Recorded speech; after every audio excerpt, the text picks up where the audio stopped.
ahoana mariny ty fampanantenana lavy ty no mafisy ny filohan'ny repoblika ny alahady lasa teo fa mitoy ny ameana ara-pahasalamana eto amin'ny tany repoblika ny Madagasikara ny aiky ny filoham-pirenena fa mbola tsy resy ny valana retiny ary mbola eto amintsika izany atramin'izao nambarany ihany koa fa efa miena ny olona izay mitondra ny tsimikaretina coronavirus eto amintsika raha ntarehimarika izay mivoaka isan'andro tokoa aloha dia miena isan'andro ny isan'ny olona vaovao izay mitondra ny tsimikaretina saingy ny fanontaniana mipetraka dia ny hoe atraiza no fanaovan'ny fanjakana fitiliana ho an'ny vahoaka malagasy momba ity aretina ity sa miandry izay olona tonga milahatra eny amin'ireo CTC fotsiny ny mpitondra aim-bahoaka mantsy no voakasika izany ka tsy tokony ho lalaovina amina famoahana tarehimarika tahaka ireny ameana ara-pahasalamana no resaketo kanefa dia tsikaritra fa lasa ameana ara-politika no miseho eto amin'ny tany repoblika ny Madagasikara iarahantsika mahita tsara fa misy foana ny fampanantenana vaovao isaky ny tapabolana raha ho any alahady lasa teo dia naharitra 7 minitra ny alavan'ny fotoana izay nanaovan'Andriamatoa Andrinirina Rajoelina ny fandaharana saingy zara raha nisy 10 minitra no niresahany momba ny ady amin'ity valanaretina ity ary tsy niresaka momba ny vaksiny mihitsy aza Andriamatoa Andrinirina Rajoelina inona ny tena antony hitatsika tsara manko fa ireo firenena goavana toy ny G7 aza amin'izao fotoan'izao miady mafy mba anaparitahana ny vaksiny aty amin'ny tany andalam-pandrosoana izany hoe aty Afrika saingy ny hita dia tsy marisika amin'ny fampiasana io mihitsy ny filoham-pirenena malagasy ampo politika noho ny CVO izay efa tsy nahitambokany ve no anaovana sorona ny fiainam-bahoaka raha io fihetsika io manko dia toa milaza mazava fa zara ny mpitondra aza misy ny ameana mba ahafahany mihoerahoera sy milalao ny vahoaka amin'ny alalan'ny fampanantenana pokaty isaky ny tapabolana satria latsaka anatin'ny fahantrana ny vahoaka ny teto amintsika moa dia ny filohan'ny mpanohitra indray no nanao ohatra velona ho an'ny vahoaka malagasy momba io vaksiny io toy izao indrindra no nambarany nandritra ny fanaovany ity vaksiny ity voalohany indrindra aloha dia misaotra an'Andriamanitra fa dia vita soamatsara ny vaksiny ary matoa nandeha nakaty fantatro tsara fa hoe zava-dehibe loatra no miaro ny aina vaksiny za zay filohan'ny mpanohitra nylaza hoe tsisy azo atao mihitsy ny herovana an'io Covid io raha tsy misy fanefitra dia mivaksiny zany fanefitra zany ka raha ohatra ny antso tamin'ny voalohany nanao mihitsy zay hoe ataovy zay anafaran'ilay vaksiny ataovy zay azahoan'olona rehetra zay maximum mihitsy zay farany zay avy indrindra mba hisian'ilay immunité collective n'ilay izy dia ny andry ihany hoe mba nanao ny fitondram-panjakana satria ny olona nivelany ihany ny filohan'ny repoblika mihitsy na ny prime ministre no manao azy mampiseho amin'ny olona zao ny olona lasa mieritreritra be natavatra zany dia ny andry tsisy nanao tonga azy ao zay tena mahafaly satria zava-dehibe io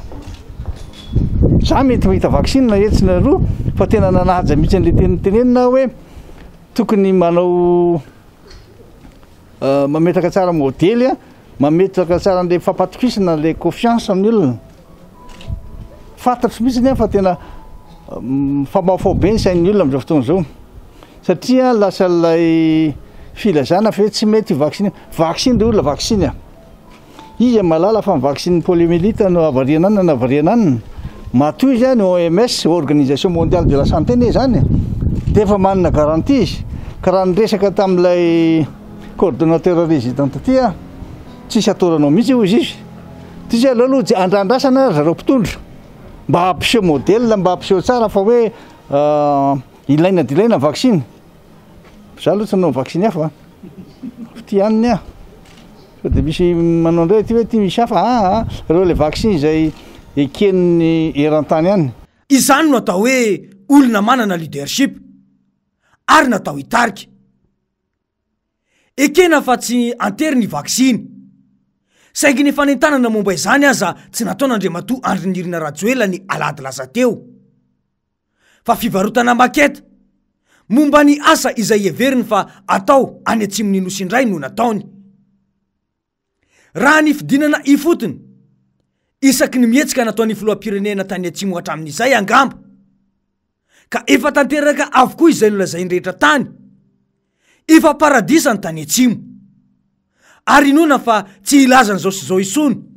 momba ny vahoaka any atsimo izy satria efa betsaka izay voalaza momba ny any atsimo nataon'izay tsy mahagaga izany satria ny seza aloha izao no mahamaika ny mpitondra fa tsy ny vahoaka malagasy porofony zany ny tsy firesahany mihitsy ny fidangany ny vidim-piainana izay enany vahoaka amin'izao vidim-bary ny menaka ny tsy anasa ireo orinasa tsy miankina bankiropitra noho ny krizy tsy nasiany resaka mihitsy fa nahoana ireto teboka manaraka ireto no amaly ny fanontaniana izay manitikitika ny vahoaka malagasy io hitantsika tsara fa ny herinandro teo no nandray ny mahafloany ny fitsarana avo momba ny lalam-pandrenana azy ny filovaovao ny HCC samy ny resaka sy ny tafa tamin'ny mpanao gazety na ny filohan'ny HCC teo aloha na ny filohan'ny HCC vaovao ity no fanazavana natao ny filohan'ny HCC teo aloha Jean-Éric Rakotoarso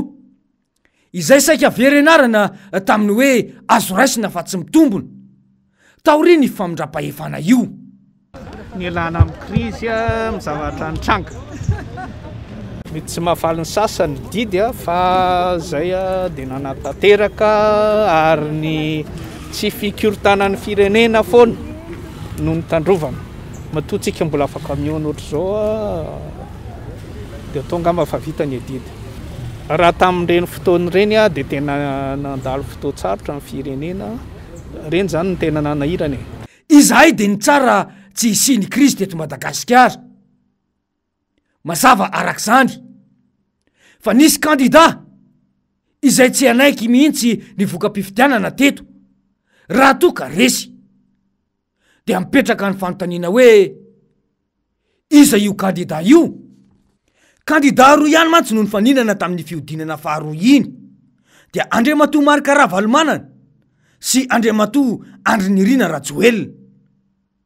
mazava nefa fa nanaiky ny voka-pifidianana mazava Andriamatoa Marc Ravalomanana ary no mafisy ny taoriny ny fanakianana maro izay nahazo azy fa tsy mahavidy ain'olona ny tenany na dia iray aza satria Andriamanitra ny tompony aina io fomba fiteny io ihany koa dia mahatonga fisainana irona tamin'ny fampidirana antsokosoko ireo fitaovam-piadiana mahery vaika teto ireny izay zany no kandida saika anakorotana teto ary tsy anaiky ny voka-pifidianana raha toa ka resy ho aiza mariny tsika ty ninonina nefa ambara eto dia fototra voalohany mahatonga izao fahoriana mahazo ny vahoaka malagasy izao ny HCC izay tsy nitsara araky ny fahamarinana fa nanodikodina ny tena safidim-bahoaka itsara araky ny lalàna no ilaina ny HCC fa tsy hijery tompontsoan'olo tokana mba tsy anakorotana eto amin'ny firenena ny vahoaka ny tompo-pahefana ka izy no mandidy sy manapaka izay fanapahan-kevitra hitondrany ny firenena io tsy fatomombana ny voka-pifidianana ara-dalana io no mahatonga ny firenentsika ho mbola ao anatin'ny fampelezan-kevitry ny filoham-pirenena hatramin'izao satria fitondrana tsy azo tamin'ny fahamarinana no mijoro ny vely rano izay nampanantenaina raha teo tsy misy tanteraka any ka sina foana ny fampanantenana vaovao mba amiliana ny sain'ny vahoaka tsy mahagaga raha izao no mahazo ny firenena nilaza moa ny filoham-pirenena fa raha te hihinana trondro ny vahoaka dia fintana amin'izay no omena azy izao ve ianao Andriamatofilo vao mahatsapa izany? Izany ve no mahatonga ilay hoe nona ny vahoaka any atsimo no nikere dia kianja manara-penitra no omenao azy? Dia hoy ny antokotima hoe zao ny atao hoe situation exceptionnelle, tsy mitanisa kory anio zao miprograma anasa lehibe ho taterahanao. Le vahoaka tena le pouvoir d'État tena ambany dia ambany, jereo aingan'izay vidiny zavatra PPN tamin'izao fotoana zao. Ny chômage, problème chômage be dia be ny tsy anasa amin'izao fotoana zao. Inona ny fanampianao ny secteur privé? Sehatra tsy miankina zay hoanao relance économique tsy maintsy manampy ny sehatra tsy miankina ianao. Inona ny politika anao amin'izany? ny tsapa marina mihitsy izay voalazan'izay. Ny fantaniana mipetraka ankehitriny dia ny hoe hatramin'oviana ny vahoaka malagasy no iainany andrakandram-pitantanana ataony filoam-pirenena io. Hatramin'oviana ihany koa vao tsy isy intsony ny fampanantenana fa asa mivaingana izay mifototra amin'ny fiainam-bahoaka no olazay ny filoam-pirenena io. Fa ahoana mariny?